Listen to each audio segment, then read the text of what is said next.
Hi అండి అందరికీ. ఈరోజు నేను బీన్స్ ఎగ్ కర్రీ ఎలా చేస్తానో చూపిస్తాను. వీడియో చూస్తున్నారు, లైక్ ఇవ్వట్లేదు. నచ్చితే తప్పకుండా లైక్ చేయండి. ఒక గిన్నె తీసుకొని వేడి చేసి అందులో కొద్దిగా ఆయిల్ వేసుకొని హాఫ్ స్పూన్ జీలకర్ర, కారానికి తగ్గట్టు పచ్చిమిర్చి యాడ్ చేస్తున్నా. ఇక్కడ కారం ఏమి యాడ్ చేయమిగ. పచ్చిమిర్చిని కలుపుతూ ఆయిల్‌లో బాగా ఫ్రై చేయాలి. ఒక 2 మీడియం సైజ్ ఆనియన్స్‌ని చిన్న ముక్కలుగా కట్ చేసి యాడ్ చేసి వీటిని కూడా ఆయిల్‌లో మంచిగా ఫ్రై చేయాలి. ముక్కలు మగ్గడానికి సాల్ట్ యాడ్ చేశా. కూరకు సరిపడా సాల్ట్ ఇక్కడే యాడ్ చేశా. పావు స్పూన్ పసుపు, హాఫ్ స్పూన్ అల్లం వెల్లుల్లి పేస్ట్ యాడ్ చేసి అల్లం వెల్లుల్లి పేస్ట్ పచ్చివాసన పోయేంత వరకి మంచిగా ఫ్రై చేసుకోవాలి. ఇక్కడ నేను 250 గ్రాములు అంటే పావు కిలో ఫ్రెంచ్ బీన్స్‌ని కడిగి ముక్కలుగా కట్ చేసి యాడ్ చేస్తున్నా. అంతా ఒకసారి కలిపి మూత పెట్టి చిన్న మంట మీద మగ్గనివ్వాలి. ఒక 3 ఎగ్స్‌ని గిలకొట్టి పెట్టుకున్నా. అడుగంటుతదేమో అనే డౌట్ ఉన్నప్పుడు ఇలా పాత పెనాన్ని గంజి కింద పెట్టుకుంటా. మీరు కూడా ఈ టిప్ నచ్చితే ఫాలో అవ్వండి. బీన్స్ మంచిగా మగ్గాయి చూసారా, అడుగంటలేదు.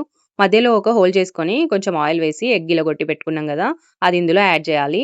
కదపకుండా మూత పెట్టి లో ఫ్లేమ్‌లో ఒక 5 నిమిషాలు వదిలేయాలి. 5 నిమిషాల తర్వాత మూత తీసి చూస్తే ఇలా ఆమ్లెట్‌లా అయి ఉంటది. ఇప్పుడు దీన్ని చిన్న ముక్కలుగా చేసుకోవాలి. ఇలానే ఆమ్లెట్ లాగా కూడా తినొచ్చు. బట్ కర్రీలా అయితే అందరికీ సరిపోతది. డైట్ చేస్తున్న వాళ్ళు ఆయిల్ తక్కువ వేసుకొని ఇలా ఆమ్లెట్‌లా చేసుకొని కూడా తినొచ్చు. అంతా ఇలా ఎగ్ బుర్జీ టైప్‌లో చేసుకోవాలి. గుప్పెడు కొత్తిమీర యాడ్ చేస్తున్నా.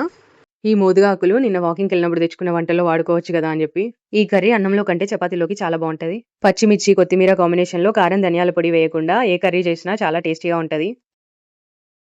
ఎందుకండి ఆలస్యం, ఈరోజు డిన్నర్‌లోకి చపాతీ యేసుకొని ఈ కర్రీని కాంబినేషన్‌గా జేసుకోండి.